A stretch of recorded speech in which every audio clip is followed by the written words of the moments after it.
Hey everyone, thanks for joining me again.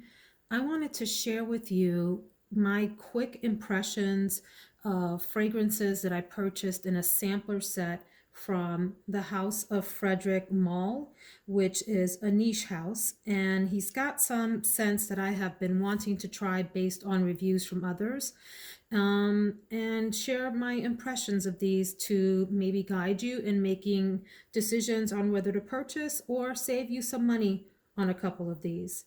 And so, hope you appreciate the setup. Wanted to share these beautiful flowers that my husband got for me for my birthday, and have a little ambiance with the candles and so forth. So, hope it doesn't look too cheesy. And I'm also showing off this beautiful bowl that he turned today out of maple. Isn't that just gorgeous? If you're like me, you appreciate simple things made of natural materials that are beautiful as well. So he's got a bunch of these bowls around the house, and I've stolen a few for our bedroom so that I can store my samples in them. And this is going to be one of them.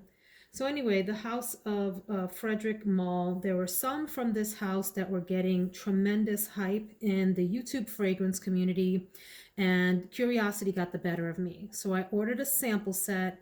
I got six, and I think the total was under $50, something in that range. And they arrived fairly quickly. So I'm excited to share my impressions with you. I'm going to start with one called En Passant.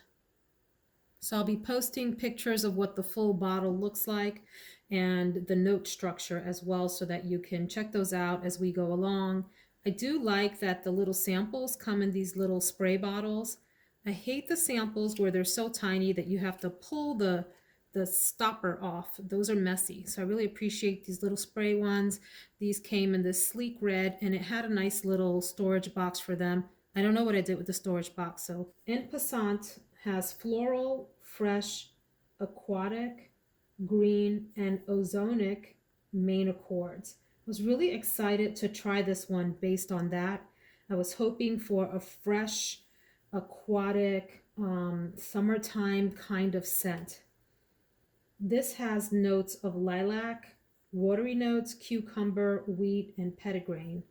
And I have to say that that lilac note in this particular formulation is giving me bathroom cleaner vibes. I'm sorry to say, I was really hoping for more with this one, but it's not doing it for me. Lilac is a tricky note for me. It's if it's not blended with other florals that can help cancel out a little bit of that, bathroom freshener, car freshener kind of scent. It's a tough one for me particularly. And I think mixed with the cucumber and the petitgrain, it just like amplifies what I don't like about the lilac. So this is En Passant, and it is a strong pass for me, I'm sorry to say.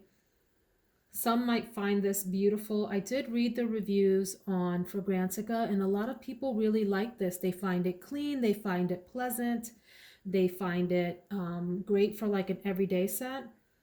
I don't. Sorry, I'm going to have to pass on En Passant. So the next sample that I added to the list is Eau de Magnolia. By the way, when you get to the sampler pack page, you can choose which six you want in your sample pack. So this is Eau de Magnolia. Here's what the bottle looks like. This has citrus, floral, woody, and aromatic main accords. It's also supposed to be like a fresh, spicy scent.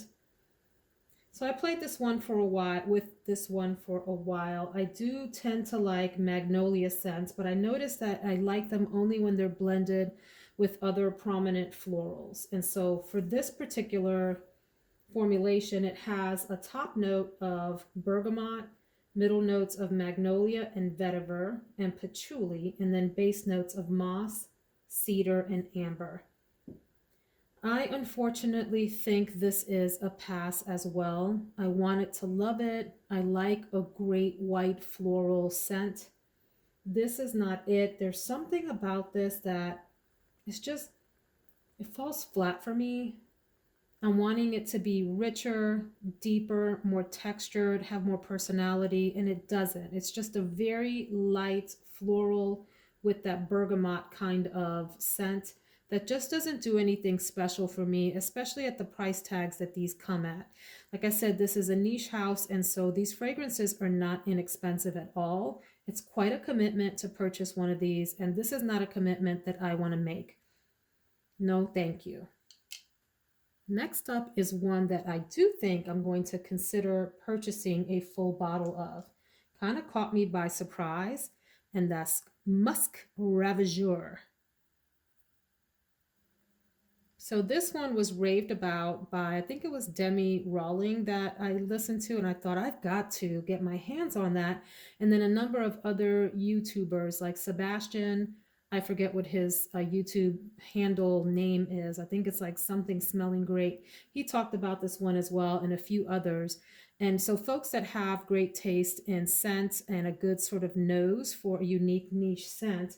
So this, it's warm and spicy. It has some vanilla. It's a little powdery and has some cinnamon, and it's also definitely, like the name says, it's musky, musky. Um, and it has top notes of lavender, tangerine, and bergamot, which I do think come through in the opening. I think that lavender is prominent in the opening with some of that tangerine. It has middle notes of cinnamon and cloves, and I think in the middle is where this really shines. This is one of those scents that smells like good body odor. So not BO as in you just finished up at the gym, you stink and you need a shower. This is BO that, like, if someone's been working outside a little bit and they have that sort of outside fresh air smell on them mixed with just a little bit of their own body scent. It's like that mixed with some musk and that cinnamon and clove. So if you can imagine like that outdoor smell when you come in from the outdoors and maybe you took a long walk, that scent that your body has mixed with cloves and a dusting of cinnamon on that. That's what I get from this Musc Ravageur. I don't know about it making me want to ravage anyone, but it is really a beautiful musk. I do think it comes alive on the actual skin.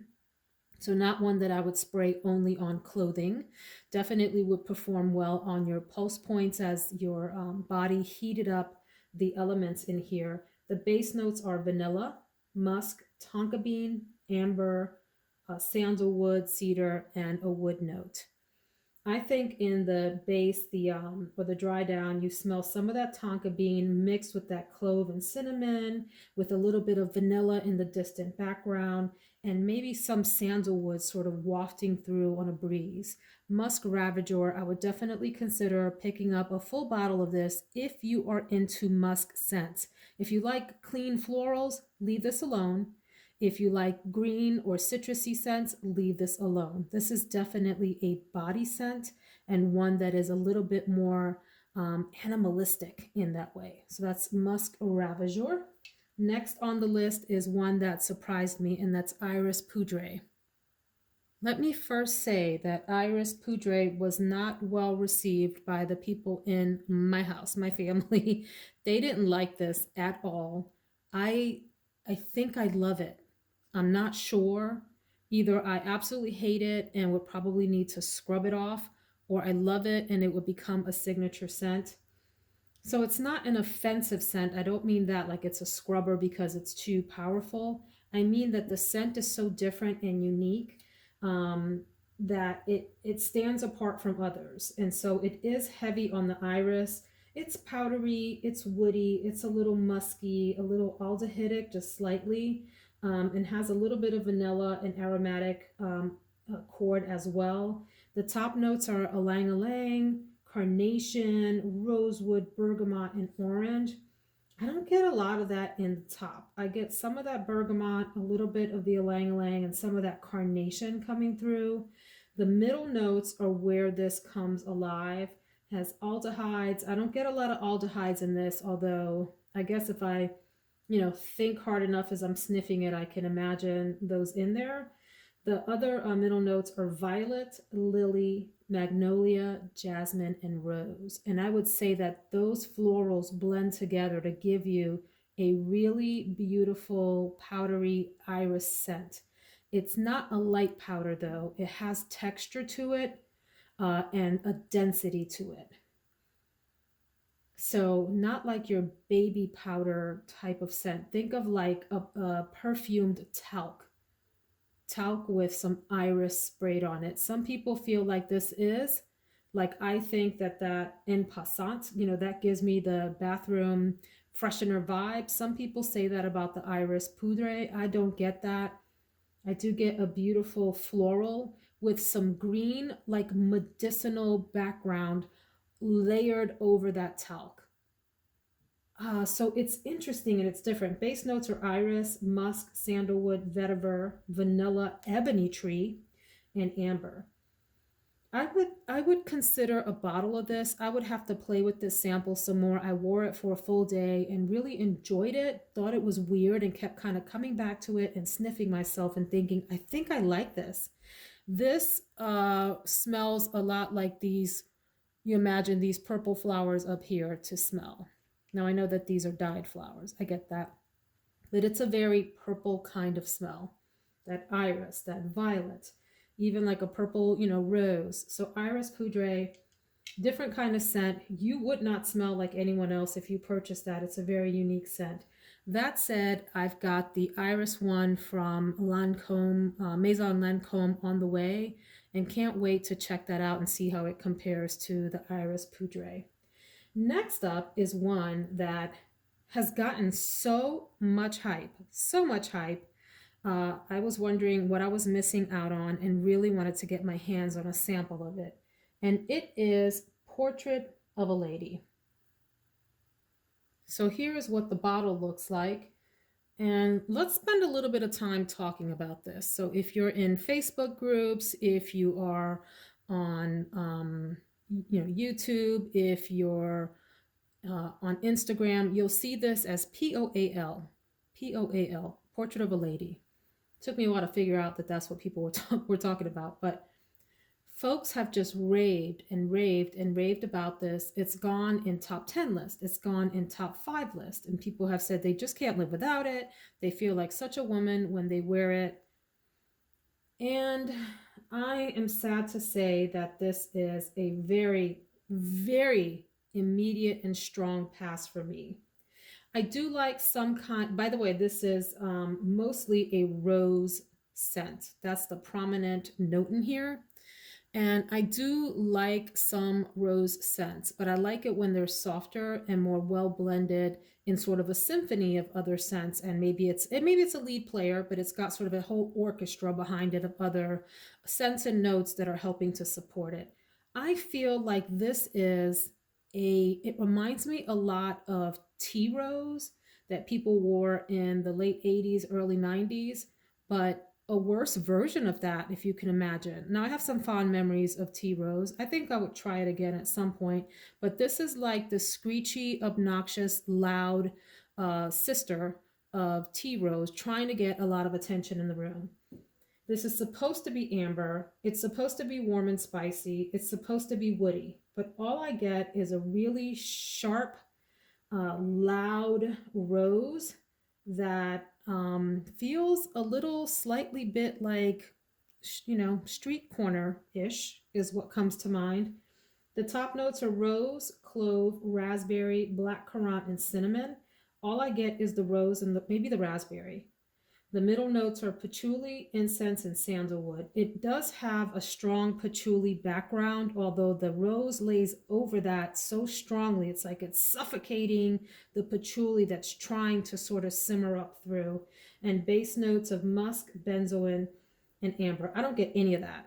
So I did sample this for a day and it stayed loud, it stayed screechy, it stayed totally inappropriate on my skin. If you've ever tried Agent Provocateur, the opening of that is what this smells like. That really loud, in your face, I'm going to make you smell me rose patchouli scent. That's what this is, except it never dries down into anything more beautiful, at least not for me. At least that Agent Provocateur calms down, becomes a little bit more well-rounded, stops yelling at you so loudly, hangs out, stays for dinner, remembers its manners. and holds a two-way conversation with you. This one is screaming at you the whole time. I don't like this. And this reminds me also of Maison Francis Kirkjean. I think it's is it Grand Soir, or is it one of those other ones that people rave about, like the Oud Satin Mood? One of those that smells a lot like this, and I just couldn't get along with it. I couldn't figure out how to make it work on my skin, and it was just a strong pass. So I have one more out of the six. The last one is Carnal Flower. Actually, before I talk about Carnal Flower, I just remembered something about that Iris Poudre that I wanted to make sure to mention. It has, in the very distant part of its profile, if you've watched my other videos, you know that I talk about scents as being like a landscape painting where there are some background notes that create the backdrop, you know, for the scent, and then there are other notes that are in the foreground and they're sort of layered. So you have your really prominent notes at the very front of the foreground, and then others that layer until you get to this very distant backdrop. And so in the Iris Poudre, even though it's not a note, I pick up what feels and smells like leather to me, like a really high quality leather, just off in the far distant, like playing in the far background of the landscape somewhere. So anyway, let's get back to Carnal Flower. And I have to say that this is my favorite of the bunch, one that I think would be worth the money and that I would personally save up for. This is White Floral. It's a heavy tuberose scent. It's a bit woody, it's a bit sweet, it's a bit animalic. It has some coconut accord to it. So people have raved about this one as well. I have to say this is another one that the folks in my family, especially the men, my husband and son and so forth, are like, ew, it's just a little weird. And maybe that's right, but I like it. And I think it smells fabulous on me. This opens up sort of medicinal. I'd say even like mossy green and piney, but then it settles down into this really gorgeous mixture of, think of like crushed flowers that are on the verge of rotting. So they haven't rotted yet, which then they start to get a little funky, right? But they're just sort of at that precipice between being fresh and starting to rot. And that is when they emit their sort of strongest, most pungent, and pungent tends to be a negative word, but I don't mean it that way here, potent smell. So this is not your like traditional tuberose like Fracas, for example, which was your, you know, your real famous iconic tuberose, or like Madonna Truth or Dare, or Estee Lauder Private Collection tuberose gardenia, or any of those traditional sort of tuberose scents.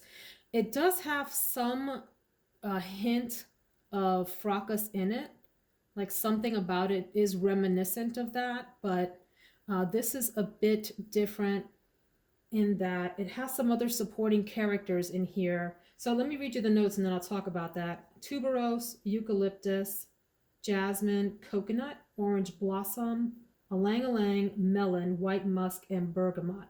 I think it is the eucalyptus that gives this a little bit of a different flair and does make it carnal, but also green and earthy.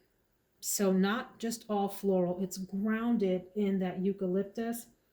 I get a little hint of the coconut in the background, which rounds that out nicely. And some of that white musk and bergamot then shine through as that backdrop. If you remember that comment, that backdrop. So that's Carnal Flower, not your everyday scent. This is a unique scent for when you want to have your kind of signature scent come through, or you want to be different from the crowd. You don't want to smell, you know, teeny boppery, too girly, too light. You want something substantial, something hearty, something with complexity and character, where people will go, what is she wearing? And they either love it or maybe they'll be repulsed by it, but you will have your unique scent in the room. I think that a lot of folks, even though the people in my house don't like it, I could see this being attractive to a lot of people.